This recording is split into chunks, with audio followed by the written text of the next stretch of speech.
about situations in which there are multinational corporations, large corporations that have their chain of production everywhere. You know, they, for example, they make their clothes in Bangladesh, they do something else in somewhere else, and then they sell them in Western world, for example, whether it's in Estonia, in the United States, or any other place in Europe, for example. We think that we, as the Western nations, in very many circumstances, can do a lot to influence these companies. We don't think that we do enough environmental-wise, and we think this is an excellent tool for us to do that. What we will do, we think that we overall believe that we should apply the same environmental standards that we have at the moment. They differ in various ways. For example, that you cannot dump waste anywhere. You need to have filters in your chimneys. You have to have safe mining activity. All of these things that we do for our nations at the moment, we think that we should demand these things from these states as well. We think that we can enforce them in various ways, so we should do all of the same things that we can, what we do for our nations as well. We think that we can find them. We can, for example, in some circumstances, discuss about whether we should cut off their production lines in our states, etc., etc. Use different kind of sanctions varying on what they did, analogous to, for example, how we've demanded the PP to clean up the oil spill in the Mexican Gulf after they've done something awful. We think that there are different things. We ultimately think that states should do it independently, but also we can collaborate to make this process more sufficient. We don't really think that's a really important part of this debate.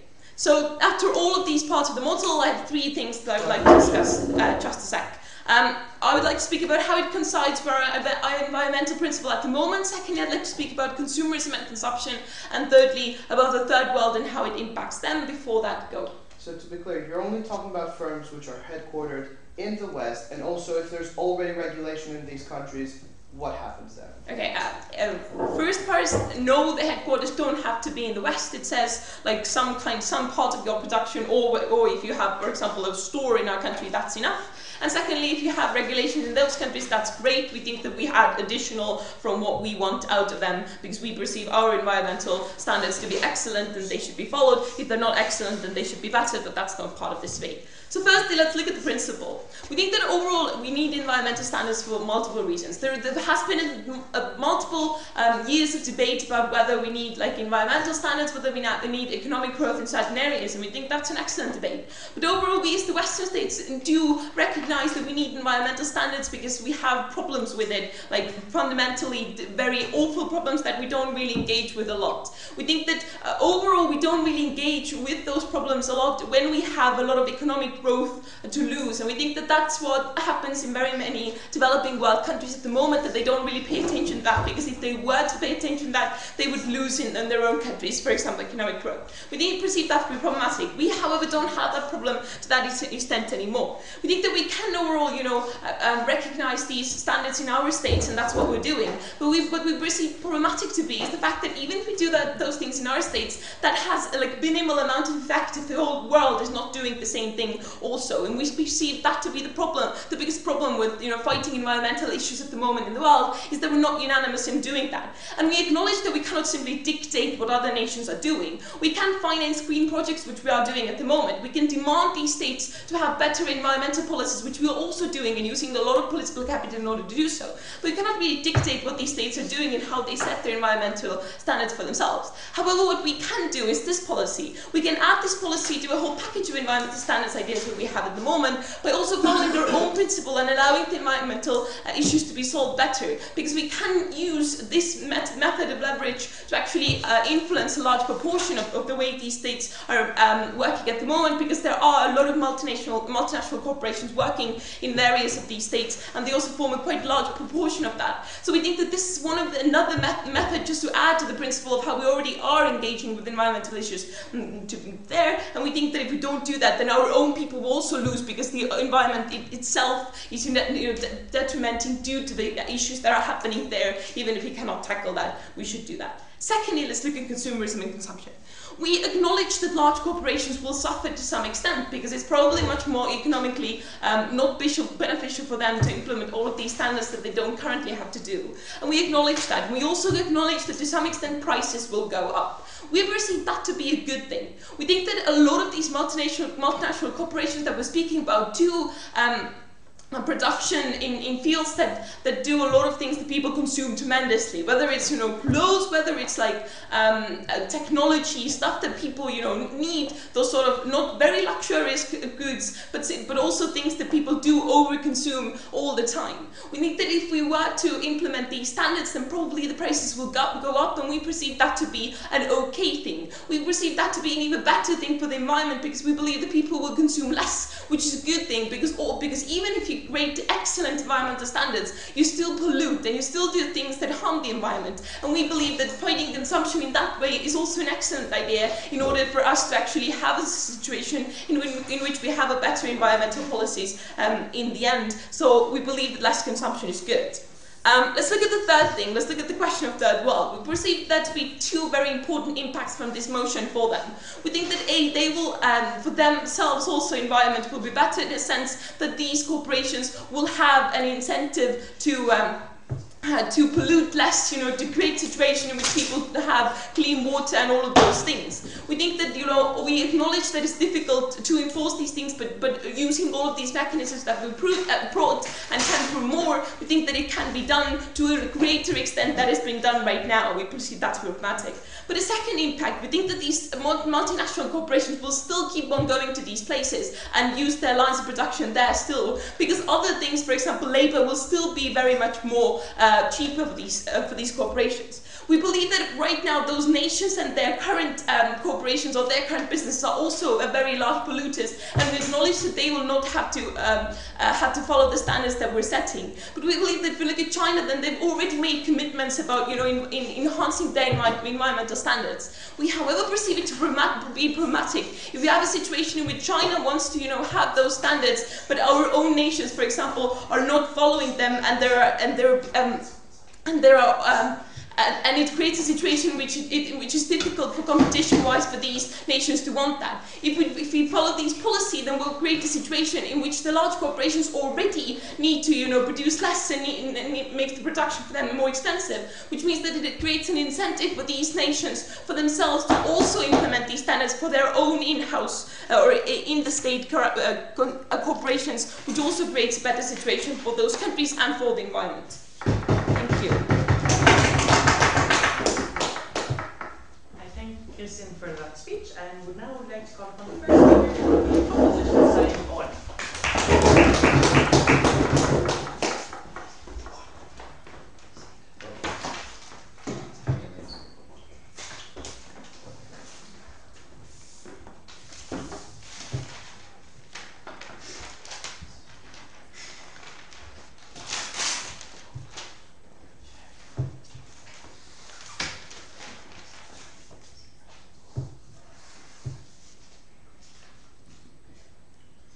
Madam Speaker, in Brazil there are millions and millions of young voters who do not judge their government based on how many trees were felled in the Amazon rainforest that year.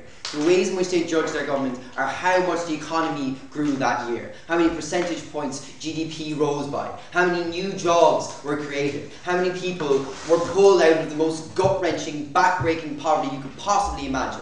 We think this proposition massively limits the ability of governments in developing countries to give their people the things they need, like food, jobs, clothing, warmth. We think it is also principally illegitimate because we are indeed dictating to developing countries what it is that we think they should do at the point where we are enforcing our own environmental laws within their borders. I'm going to talk about two things. I want to talk about the trade-off, the comparativeness debate, which first proposition kind of missed, and why it's not worth it, why it's not worth it for developing countries. And secondly, I want to talk about, even if you don't buy any of that, why what proposition I'm proposing is principally illegitimate. So look, we feel that this proposition massively hurts the developing world by implementing implementing the environmental standards that we have in the first world is incredibly expensive, right? One of the many reasons why these corporations set up their manufacturing centers in developing countries, or set up start mining in developing countries and such, is partially to avoid strict environmental regulations that we put in place in our own countries that are incredibly expensive. There are other factors as well, but it's quite important one, right?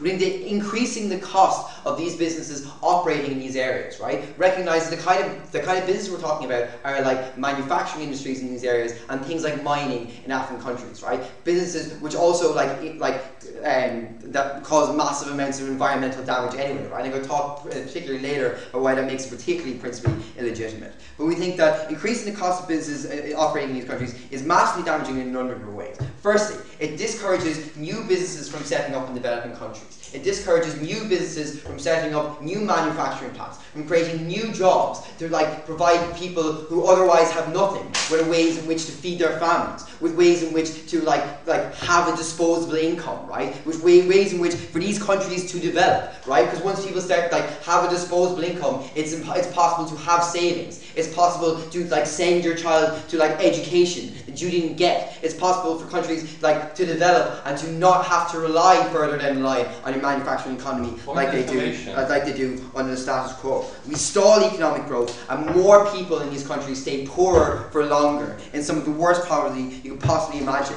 We also think that existing companies within these countries will find it much more difficult to expand their operations within these countries. It's much more difficult for these companies to open or to justify opening to their shareholders a new factory in the next town down the line, which also stalls economic growth, also leaves more people poorer for longer. Recognize as well that many of the costs which these companies are going to incur are just going to get passed down the production line, right? It's not the people who are making crazy amounts of money and have homes in the West and they're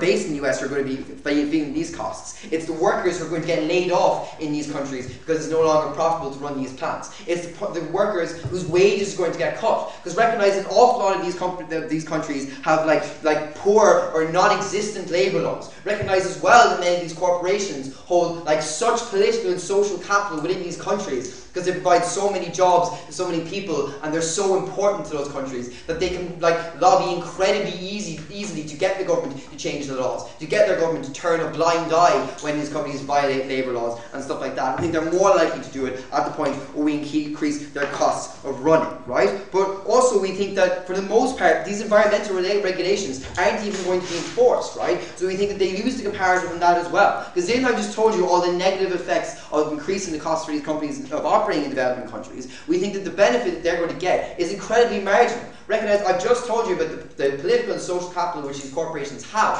which allows them to get state officials to turn a blind eye, right? It's incredibly easy to even if we send Western people to investigate these things, right? It's very easy to just bring them to 2 out of 3 of your manufacturing plants, which you just clean up for the day so that everything looks okay, right? We think that massively hurts the comparative on their side. We also think these corporations, a lot of them, or some of them at least, are going to turn to other markets. Recognize that in countries like Russia, and particularly China, people are developing more and more disposable income. China is becoming more and more exposed to the free market and the global market, which means it's much easier for these companies to turn and try and sell their goods in those markets in order to avoid environmental regulations. So again, we think that a lot of their benefits are pretty non-existent. Actually, I'll take POI now if someone has one. Right. We are not holding these governments responsible for conducting these sorts of reality states. We're just forcing Western countries, if they come to our markets and our consumers buy their goods, we're going to find them if we find out there has been environmental exploitation in the line chain. Yeah, so you're going to find the corporations if there's been exploitation down the line, which is essentially penalising corporations for doing something which is against your environmental laws. That seems that's an imposition of your law in another border. I'm not really sure what the point of that POI was. But anyway, so, well, maybe this will help clear up whatever your question was.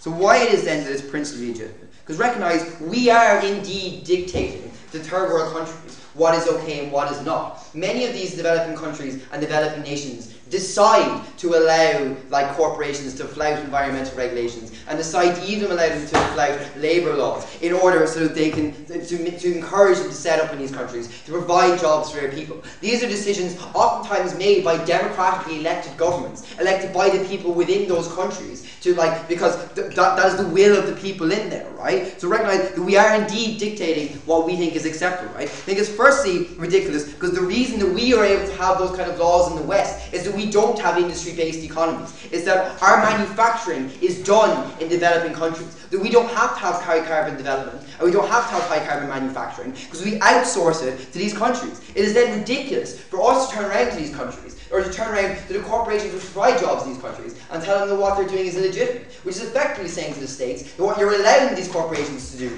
is illegitimate and not allowing them to do it, right? We think that it's a violation of the national sovereignty of these countries, right? Which oftentimes do have democratically elected governments. And it's not good enough to call them not proper democracies or whatever because they're in the back portions of corporations.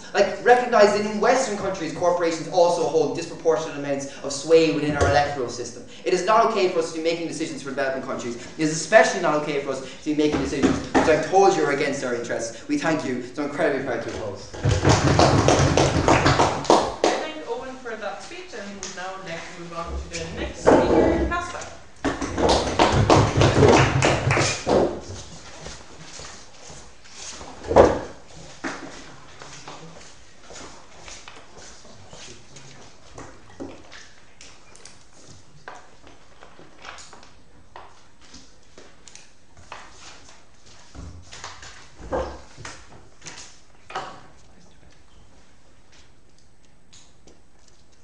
I'm going to talk about, I think, 5 things, because most of the content which the opposition brought is already addressed by Kristen. I'm going to include all the rebuttal in the constructive that I'm going to present. So firstly, let's jump into things.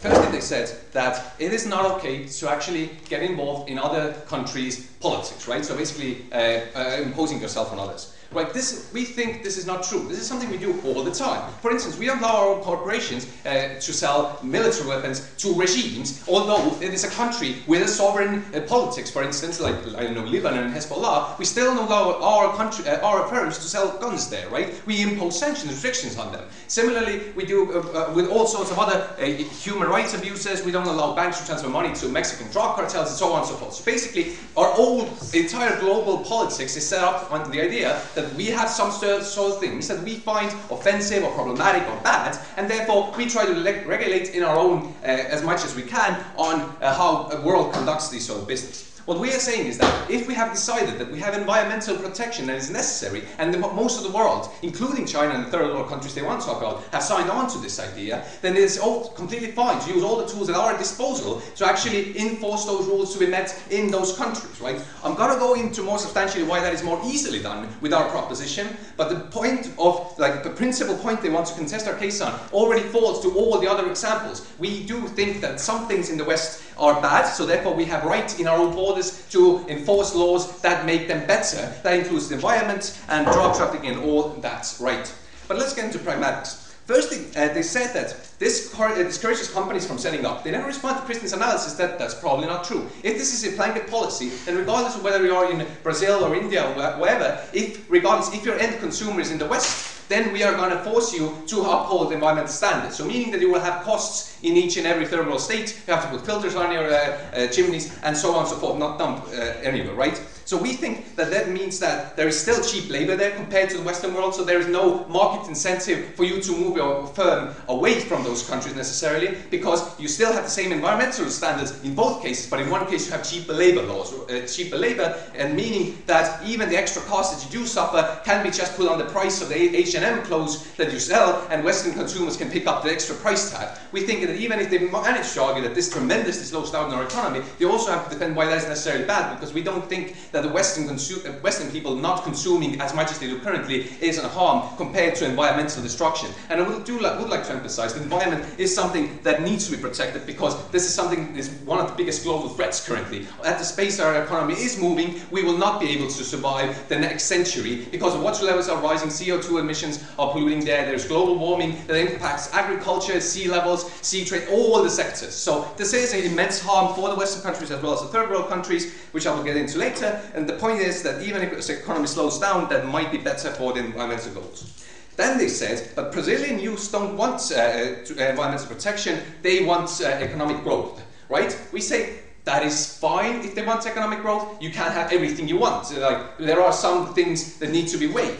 We think that if you, basically, that is saying that if Brazilians don't want to cut down rainforests, we should allow them. But that is not the case, because it's in our interest for them not to do so. So we think it's better if we encourage them not to do so. we have currently imposed, as Kristen explained, restrictions, and we have encouraged these countries to move towards greener technologies. We have several billion-dollar investments in China and African countries, for instance, so they would go greener. The problem with that is that is still expensive, right? And not all of the costs that the firms would need to restructure to be greener can be covered by those economies, because multinationals are all competing them, because they're not that influenced by environmental standards. Now, if we set high environmental standards for multinational corporations, the local businesses catering to the same consumer in the third and the first world will become more competitive, because then the subsidies the state gives them and the extra investments they have to make to go greener won't put them below the competition of a multinational firm who can currently break the environmental standards. So meaning that it's more easier for our political and lobbying power to actually, and diplomacy, to actually influence the governments of the third world to use our investments and to actually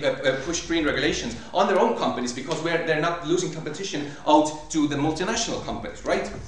Secondly, we say about the idea of Brazilian voters and what they want, they are the ones who are most impacted by this, because if we talk about the sea levels rising, Indo-China countries like Vietnam and Laos are the ones who are going to be impacted the first, right?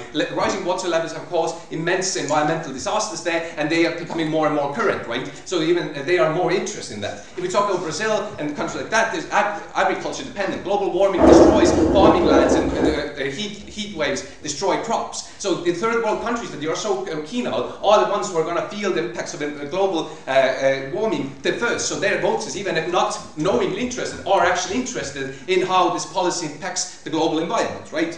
Then they said that the competition would turn to the third world, and that would harm the consumers. We would like to point out that we already, these markets, H&M, cater to their consumers as well, the third world consumers. So that is actually already happening trend. If we talk about the industrializing countries, they're already becoming next consumers and the next producers, right? And that's a trend that's going to peak at 2030. So meaning that it's very important to actually tackle these markets and try to get them keep greener as soon as possible. And this is done by our policy, which makes it, which enforces it. Yes. What part of the world is the most damaged to the environment? What part of the world most damaged to the environment? I'm not entirely sure about the statistics. I think that major producers like China and the USA also are like, they contribute a lot. Everybody does bad things currently. We don't have to defend the current Western green standards. We can agree that the West will do a lot more, and we should maybe impose our own country companies as well as multinational companies to even harsher environmental standards. That is not the debate at the moment. We think that the question is the principle whether we can do this for multinationals. Last, I would like to point out that we need to incentivize the green investments for these multinational companies, right? Currently, since oil prices are down, they're not very incentivized to invest in more green stuff, right? Now, if actually polluting the environment has immense opportunity costs and risks involved, they are more incentivized to actually try to invest in greener technologies, so they can actually make better practices and are less likely to get fined. We think that currently, if you invest $1 in a greener technology for your company by 2020, it's going to be good. But if you do it after 2020, the environmental processes have already reached the point where the cost becomes $4.30 for each dollar, meaning that it's much cheaper for them to invest, but currently it's being held back because of the Western demand as well as low oil prices. This gives them an extra incentive to invest now in greener technologies to actually alleviate the impact that they have on the environment with the current practices. And I think these are excellent reasons why to save our planet for the next generation. I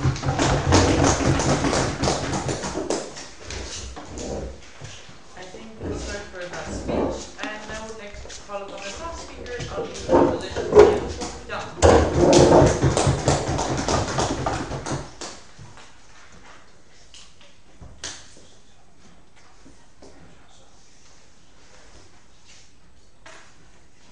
Right, so I asked in a POI, what part of the world does the most damage to the environment, right? Why I ask this is because when you want to implement any kind of environmental policy, whether it's in your own state or by massively overreaching and influencing the internal affairs of developing countries, as these guys want to do, when you want to do that, it always proves unpopular because you never see the immediate benefits and you always see the immediate harms of it, right? So what we want to do on our side of the house is hit the places where, there will be the least amount of protest and where it will mean, the least amount of, lacking of impetus going forward in order to do, more environmental things. We think that on their side of the house, they scupper environmentalism down the road, pretty much forever.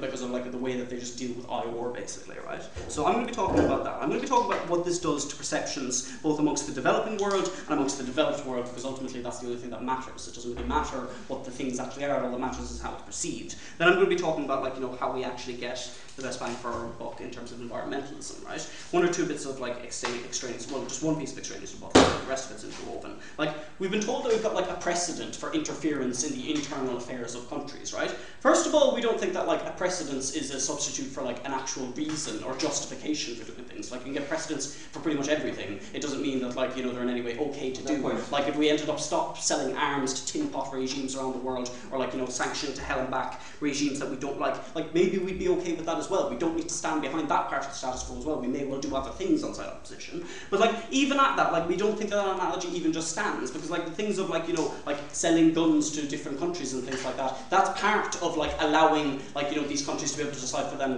like, what is best, what they want to buy, what kind of business they want to do, which is what we're on the side of. We think that these countries are perfectly able to decide what kind of business they want to do, right? I have a piece of refutation, give me the sheet there. Point of information. No, thank you. We were told, like, in the opening speech as well, that, like, the West, we don't want to dictate to these countries, like, what we want them to do. Like, that's exactly what they're told. They go on then in the next sentence say, but we can demand it of them, right? I just don't see how this squares at all, that you say, like, oh, we're not going to dictate it to us. Like, bear in mind the power asymmetry that exists between the developing and developed worlds, in terms of things like politics, in terms of things like economics, in terms of things like just, like, soft power and backroom power and things like that. We can make them do whatever they want, and this is what these guys are okay with. They've given us zero justification, apart from precedent, to be able to influence in their affairs. The salient point is about, like, we'll get better environmentalism in general. I'm going to deal with that now, right? Let's talk about perceptions. Let's have a look at what this does amongst the third world in terms of political capital and perceptions of environmentalism and of the West, right? What is seen amongst the third world when you get things like Owen tells you, like, for example, the cutting of wages because, like, the money has to come from somewhere to be able to upend your business model to make it more environmental. Things like the cutting of wages, or letting people go, or relocating to maybe slightly cheaper regimes, or maybe, like, start going to selling to different markets like China or Russia, where you, like, you can pass on, like, the savings in that way. What you get, like, when people kind of suffer in that kind of way in these countries is two things. One is that, like, and like, it's compounded by the fact that, like, all of this, like, general crappiness is also going to be kind of, like, is going to be, like, exacerbated by their national leaders, who, like, translating something that was beyond their control, and, like, they offload it onto the West did it to us. What we're going to see is two things. One is going to be a major buying out of the idea of environmentalism, because it's not the thing that's saving the planet, it's the thing that's costing you your job. Secondly, we're going to see, like, a huge disimprovement in terms of relations with the West, because they're the guys who, like, no matter whether these guys think that, like, we are in fact forcing something on them or not, it's how it's going to be perceived. It's going to be the enacting of our laws on their soil in terms of who they do business with, right? The perception of this then is that the West does not have your best interests at heart. All that the West wants to do is scupper the businesses within your national borders, right? That means that, like, we're going to have terrible relations with them going forward in terms of, like, if we actually ever do want to achieve any kind of environmental consensus with them, or have any kind of, like, international law making in terms of what we're going to do about the environment, it's going to be really hard to do, because they're going to be able to point to the past and say, well, you did this horrible thing to us. In terms of, like, how it, like, plays out in the first world and things like that, we'll also do that kind of, like, there's going to be less supply of, like, these goods, because they're probably going to relocate the market, so they're going to be able to produce less of it, right? They've told us, like, oh, that's fine, we're kind of, like, okay with the West maybe losing out a little bit that way. The West won't be, the consumers in the West won't be, and it's just going to tarnish the image of environmentalism for these people. You're going to have decreased political goodwill in order to do any kind of environmentalism amongst the West, which is important, because as I pointed out in the POI, or as I was hoping to get the answer in the POI, the West is the one that does the most amount of damage in terms of the environment. It's not the extraction of oil in Nigeria that does, like, the environmental damage, it's the burning of it in America or something like that. Go. Right. Environmental regulation is only meaningful if we do it beyond our borders as well, otherwise it has no benefit within our country. And even if you say that people will, like, dislike environmentalism, why support any regulation in environment when it concerns our own state? Because that will also have the point that I'm getting to here is that if you want to support some kind of environmental regulation, you're probably best going to do it within your own borders. Given that with, like, the countries that we're talking about in the West are the biggest polluters and the ones that cause the most damage, like, clamping down hard with some regulation there and not suffering the backlash around the world, and maybe suffering a bit of backlash within your country, is, like, comparatively the better way to go about it. Like, you minimise the amount of backlash that you're going to be getting, and you don't scupper any kind of, like, international relations. Moving on then to, like, this whole thing about environmentalism, right? Like information. No, Like, first of all, kind of like the type of environmental damage that's being done in these countries isn't necessarily always like, you know, this big Malthusian stuff that spreads around the world that these guys want to tell you about. Oftentimes just localized harm, and it's not even harm in terms of the environment, it's just harm to workers and things like that. Things like working with chemicals, things like having to go down mines and things like that, right? So if you're going to say, if like, you know, they're going to adopt their case and say, no, it's not about the plants, it's about us, like, you know, interfering in these countries, they're like finally going to have to bring to us a justification why it's actually okay to interfere in these countries' internal affairs, seeing as they probably made like the internal calculus within their own countries that, do you know what, this little bit of suffering that we're going to go through is actually fine because we get more of a payout out of it, right? And like kind of like in terms of kind of like, you know, the kind of like the loss of buy-in environmentalism that you're going to see in these third world countries, kind of like the reasons why they need to like defer to like slightly unenvironmental businesses at the moment is that in order for them to ever become in any way environmental and like invest in things like, I don't know, solar panels or whatever, they need some kind of startup capital. They do not currently have that. All that they really have at the moment is things like labour, things like resources, things that they can offer up to multinational corporations in order to get some kind of capital so that maybe they can be environmental sometime down the road. You take that away from them and you take that market away from them when you say that, no, we've got a better conception of what it is to be environmental here in the West, and then force it on them. For all of those reasons, we're very, very happy to oppose. Great. I thank the speaker for that speech. I would now like to move on to the second half of the debate, and first, chosen government, Maxime.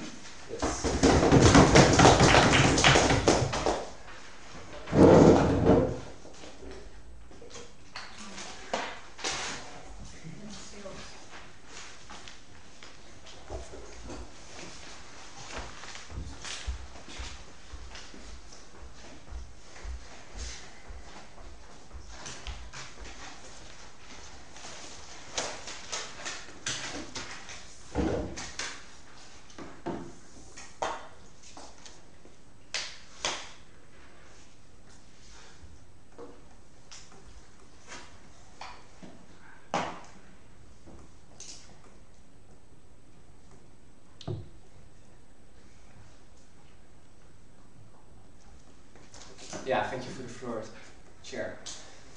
We believe that we're at a tipping point in history. We believe that the biggest problem the world is going to face in the next decades is climate change. And if we don't do anything now, we think that the effects will be severe, especially for the citizens that live in poor countries. Because realistically, we as Western people, we as Western countries, we're rich, which makes us flexible in defending us against the weather.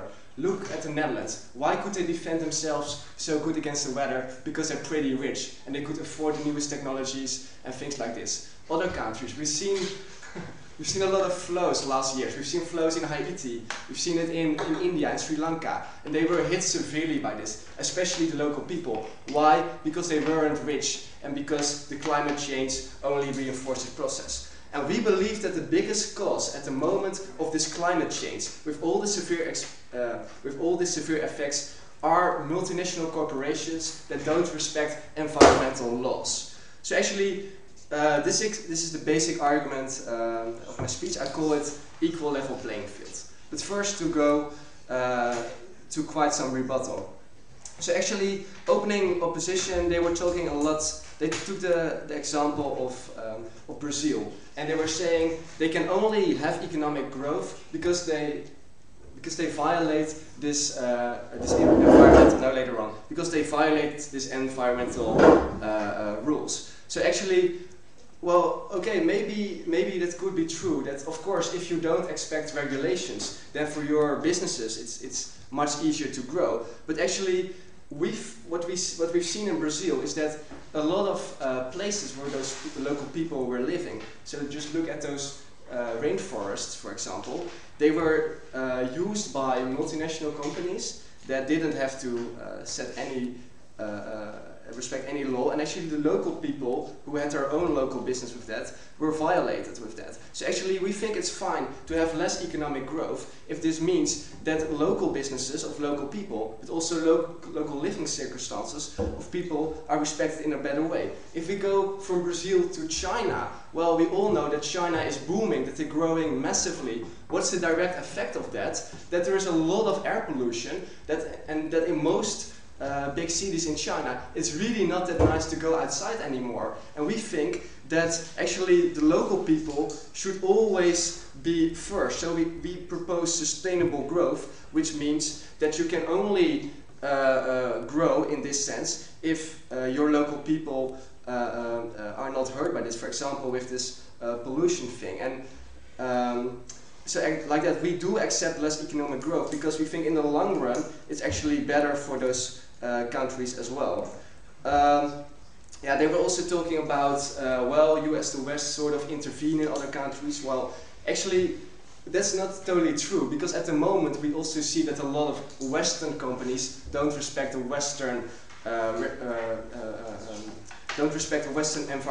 environmental standards. So with this motion, we're also saying to our own Western companies, well, actually, if you want to make profit here, you should really listen to these laws, otherwise you are removed of the market. So we're both critical to Chinese and Indian companies, but also to our own Western companies. And if there is this company from China that therefore doesn't like to trade in Europe anymore, which is really unlikely because Europe is still the richest economic market. So also if you have to higher your price because of more regulations, there's still a lot of money to earn. But even if this means that the relations with that particular Chinese company and therefore the government will be less, well, actually we buy this because we don't want to trade with companies and countries that are only egoistic and don't think about their local people and the world in general. So let's go to my constructive. You had a POI? Yeah. Okay. First or second? Yeah, you can. Okay. So you told us once that these corporations don't follow local environmental laws. You told us once that they don't follow them in like the Western world. Why will they follow Western environmental laws? Because thank you. Well, actually, what we see in most of those countries, that the environmental laws are really, really low, so they don't really have to do anything. And we think that the biggest market to earn money is still the Western market. So therefore, if their business model is based on the Western market, they better have to adapt themselves, otherwise they lose their main money. So to quickly go to equal level playing field, as I call it. We want to create both an equal level playing fields for multinationals as for consumers. So let's look at multinationals. We believe that there are different kinds of multinationals. We believe that a lot of multinationals are not inherently bad, and they would like to do more about the environment. But actually they are afraid that if they do invest a lot of money in reducing, for example, there's a car company which wants to reduce their oxygen output, but they are afraid if they invest in that technology, they have to higher the price and they will be outcompeted by those Chinese car companies that don't respect the environmental law, that they lose a lot of money. So actually, what we believe is that these multinationals are willing to change, but only if they know that we as the government can guarantee them that other companies do have to set the same laws. Also, a lot of local businesses, especially in the Western world, we already have the technologies to be really environmental friendly, but actually it's not beneficial to do something with this, because you know that there will always be this nasty Chinese Indian company or Russian or whatever that just doesn't violate it and what will always outcompete you. So in the beginning, with new technology, you always have to experiment, but you don't get the chance to experiment because you will be outcompeted. So realistically, we need to change this to give multinationals who are willing to change a level equal playing field. And honestly, soft power doesn't work. What we've seen at the Kyoto Congress, with all the diplomatic talks, nothing has changed. No, actually, the worst case scenarios of the climate predictions are going on now. So we need hard power, and hard power is economical. And we think it's also more equal level to citizens all over the world, because now all the bad things of the climate change is posed to the poor people, and actually we as the Western consumers, we can profit from having really, really cheap products, and we think this is really unfair. We think it's actually amoral. We also set social standards. We also don't want any slavery anymore, and therefore we don't buy products of companies that have slaves, because if we don't set this, there is a market failure and they will always go on with, in this case, slavery. So because climate change is now the biggest problem, the new slavery, please support us.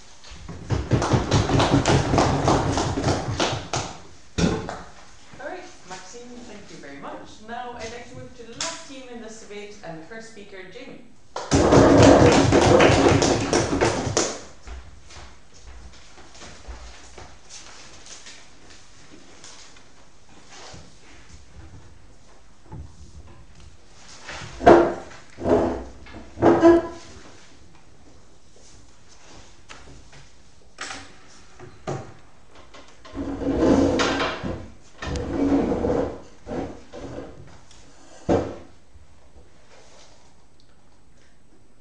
So look, what happens when we implement this policy is that we push for more accountable, better equipped multinational corporations out of the developing world. What we do is we transfer that market share of an essentially fixed global demand to the native corporations of those nations. These native corporations have worse environmental practices, are less accountable for those environmental practices, and have much worse working environments for the individuals in those nations. We think that in doing so, we squander the political capital, both in the West, the developing world, and most importantly, we increase massively the barriers to international cooperation on climate change. So, first thing, why is it that we definitely do get this transfer from MNCs to native corporations, right? So we say that for like Nissan's manufacturing plants and Western chemical plants in the developing world, so manufacturing plants often operate on the basis of incredibly marginal profit margins, right? And they need to sustain that incredibly tiny margin in order to be profitable. These guys have talked an awful lot about the cheap labour costs. Well, what we need to notice is that cheap labour costs exist both for native corporations and for these multinational corporations. This isn't the thing that's going to swing it, right? What swings it is that imposing environmental constraints developed for Western nations massively imposes massive and continuing costs on the operations of these companies in developing nations, right? Resultantly, MNCs become massively less competitive in developing nation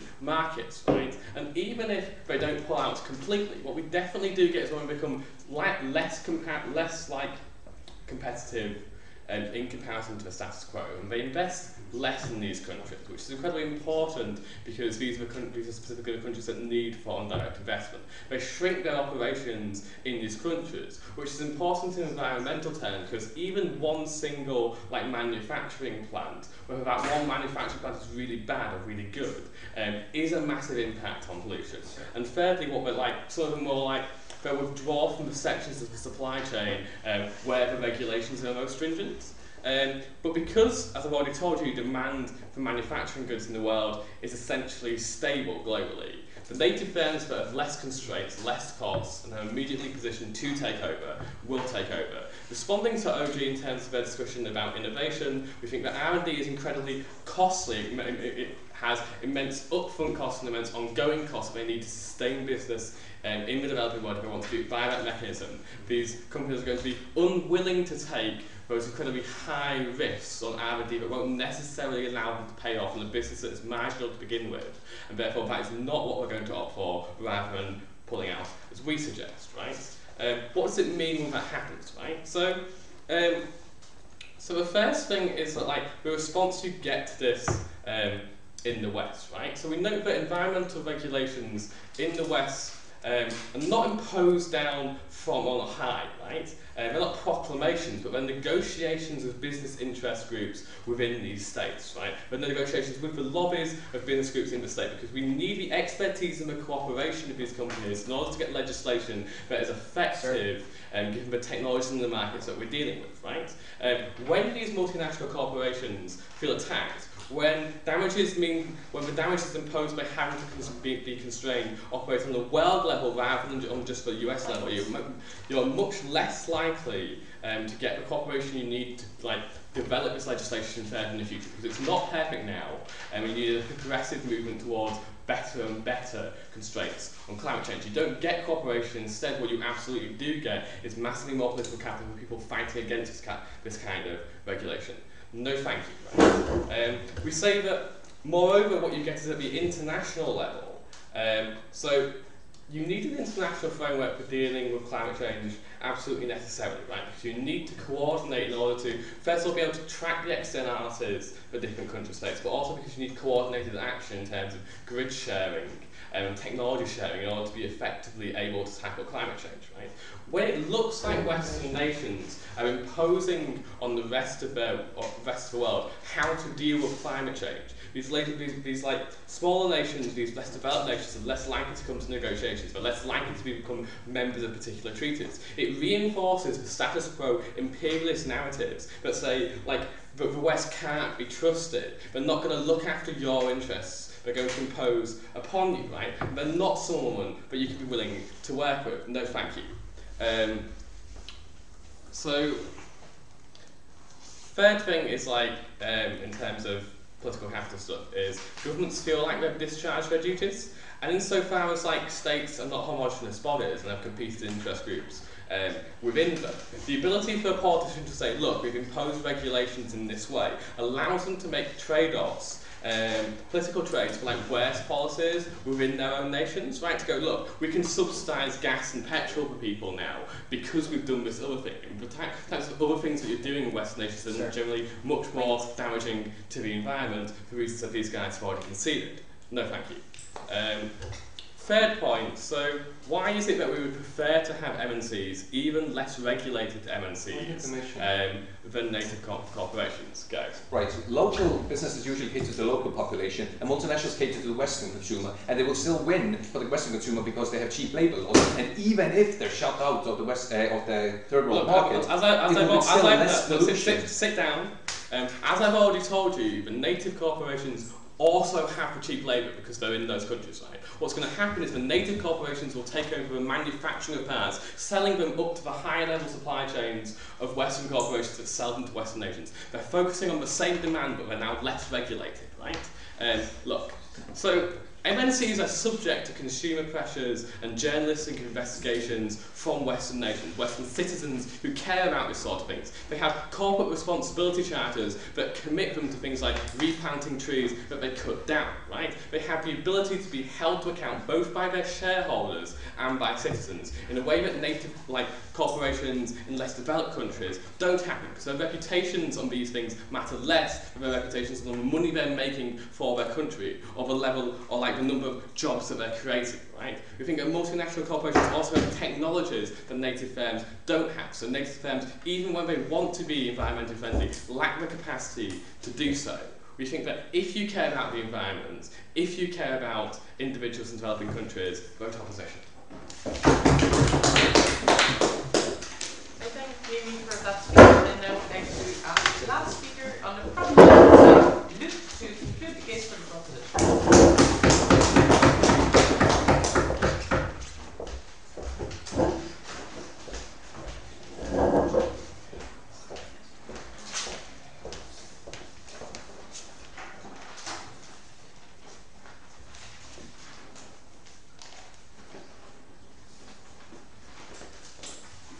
Thank you for the floor, dear Chair. So first I will go into rebuttal, then I will explain our own arguments further, and then I will explain the stakeholders, the actors in this model, and we'll explain why our model of the proposition works and the model of the opposition doesn't work. So first the rebuttal. First the opposition said that citizens in these developing countries will lose income when we implement this plan. We think that it won't happen, because the impact on these third world countries will be the same as we explained in our equal playing field argument, because all important multinationals are influenced by this. So all third world countries will also equally be influenced by this.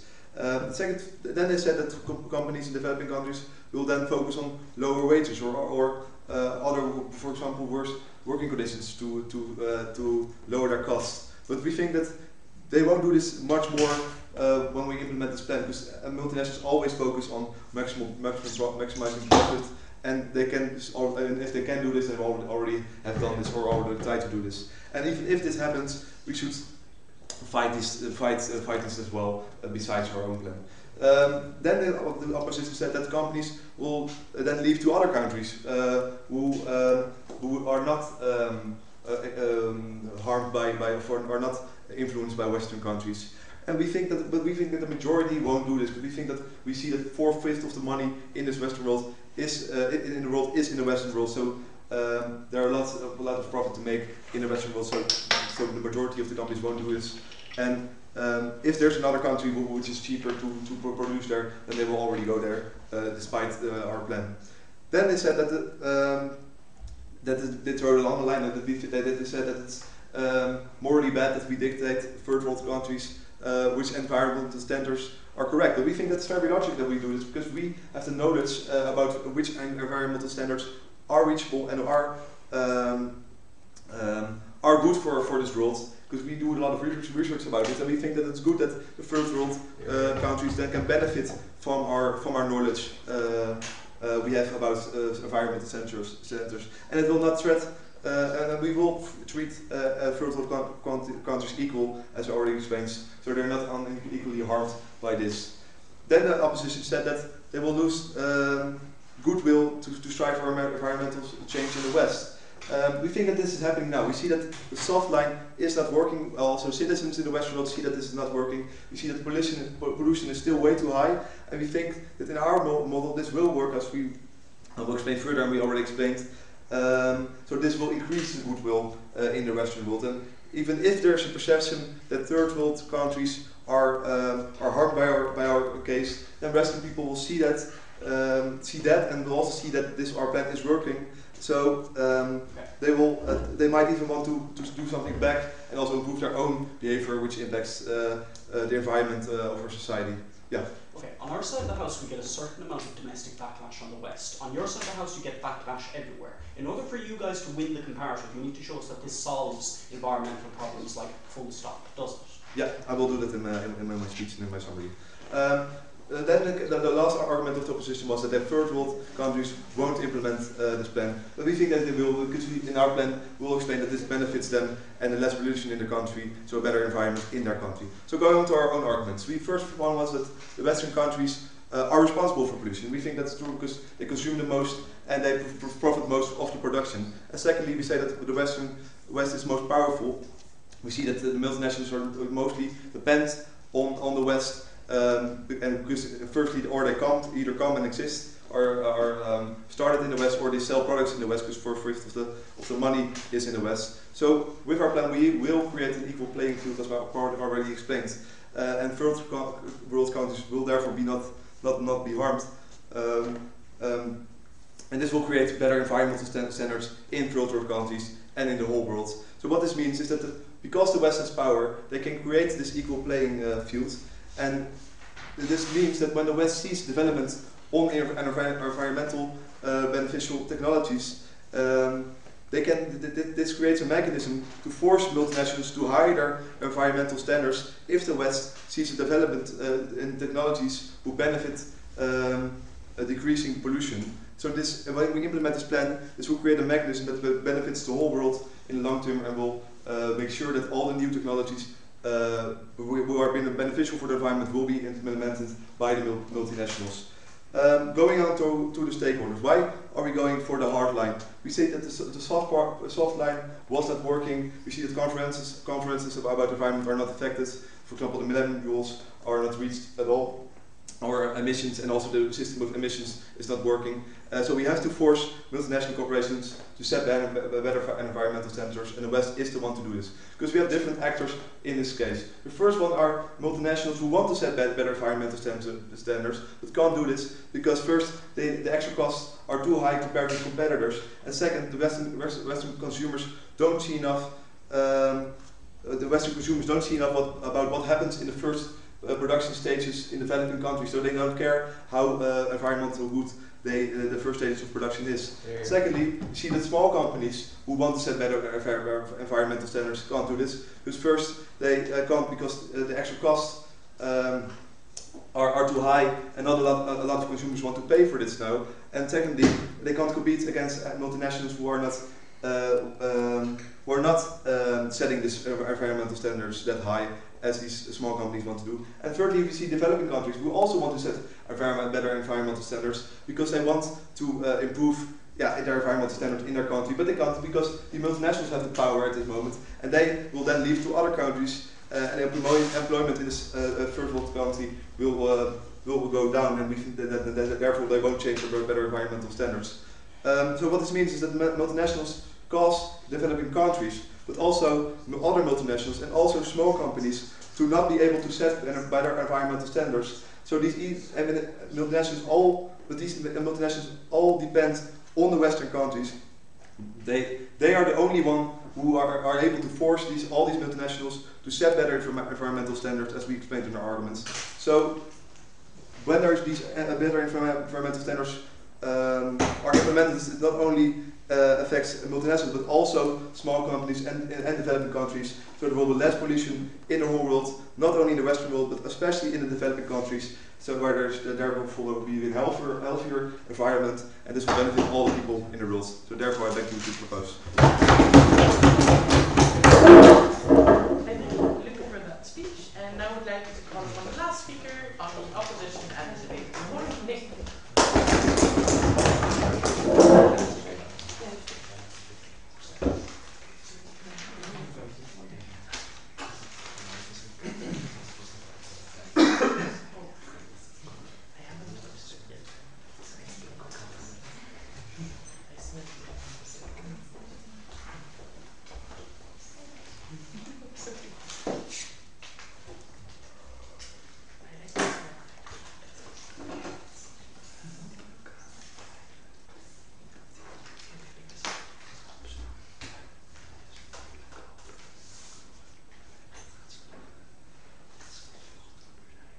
You ready? Yeah. So when the motion came up, I was a bit shit, you know, because this initially seems like, oh, on our side of the house, people don't do things about the environment, climate change happens, people drown, people die, people have to cough and like breathe in terrible air. And on the other side of the house, all these things are fixed, and that's largely the case we get from the two gov teams. The problem is that it doesn't, right? It's actually not that good an idea. Not all companies that pollute are Western. The companies that are not, we say, are much worse. They're more likely to overtake the ones that do business in the West and therefore are subject to this motion. Moreover, the regulatory standards that they apply are not static, and government doesn't have fiat in this motion to say, you know, we will also improve regulation. It's about this one specific thing, that whether or not Western states should try and enforce them. We say that again, those regulations, because they're not static, actually become much worse for all the reasons Jamie gave you. So I'm going to look basically at that one comparative, firstly, of which actor is best to operate under which incentives. Is the status quo better, in which MNCs do largely occupy huge segments of the developing countries' economies and do largely do things which we think are good for the environment? There's a huge progressive trend for that to be better. Or do we displace them, or at least try to regulate them, which then displaces them, and have to deal with those consequences? And most of rebuttal should be interwoven within this. So, no thank you. Just to be clear, because I think the language we use sometimes makes the comparative unclear. It's not just, you know, big multinational corporations with huge economies of scale and all that versus the small local producers that are struggling to infant industries that are struggling to get out there. They're still big companies. These are huge domestic companies like factories and processing plants, or they're also MNCs that are just don't do business in the West and therefore aren't subject to this debate. Like, you've got tons of Chinese companies investing heavily in Africa that are competing with tons of American-based companies and American sort of linked companies or European-linked companies that compete with them. So it's important to remember that to a large degree we're looking at comparable levels of efficiency that are largely informed by those low labor costs that on both sides, for both firms, exist.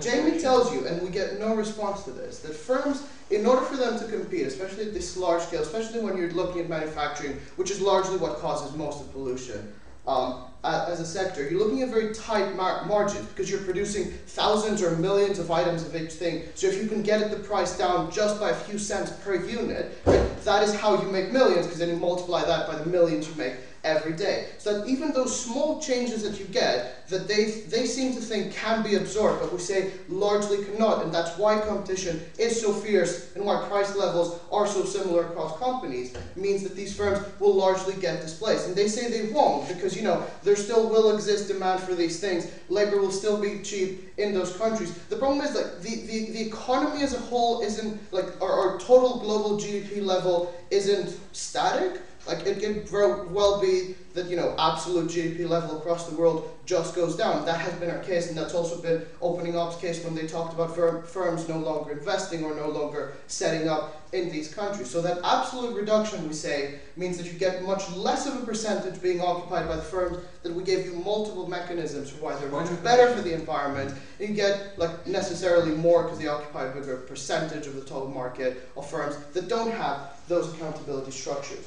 What are those? We tell you, firstly, it is the consumer pressure you get in the West, right? So for example, we all know of Foxconn, the company that makes like iPhone components and other electronics in China. What a lot of people don't know is that actually it has the best workers' rights records in China. It's still terrible, but it's better than others because they have huge domestic pressure from the West to be better at it. Otherwise, people boycott, or at least there's lots of like consumer interest groups pressuring them for change, right? In the West, we have a lot of media coverage. One, because I think to a large degree we care because we can afford to care, but also two, just because we have a more developed and better structured media system, which allows for those investigative processes that don't happen. You get lots of corporate social responsibility action from these firms of their own initiative, and a lot of self-regulation from their own initiative because of that accountability that exists with their Western-based consumers.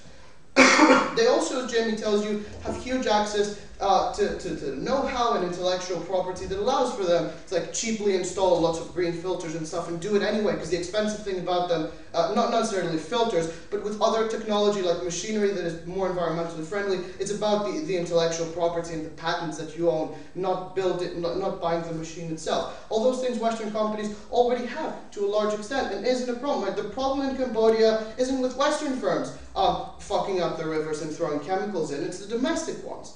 Opening. Right. Even if the Chinese firm wants to steal the market from the multinational, they will be subject to the same environmental regulation as the multinational, because they want to have market in the West. If they start buying from a Chinese company, they are still in the line of production will be environmental. So the problem is that it doesn't, right? Because they're competing not over the Western market, but over the African market. That is where the most the biggest projection is for increase in terms of one, GDP growth, and secondly, emissions. By 2032, total emissions will be much higher coming from Africa and Asia than the West, right? So we say that those markets, right, necessarily are not linked to the West and just get overtaken by those other firms. On our side, MNCs do some good things for the environment. They're not perfect. The problem is that the comparative isn't those MNCs doing some things versus them doing more, because to a huge degree they get displaced, right? Specifically, and they're likely to retract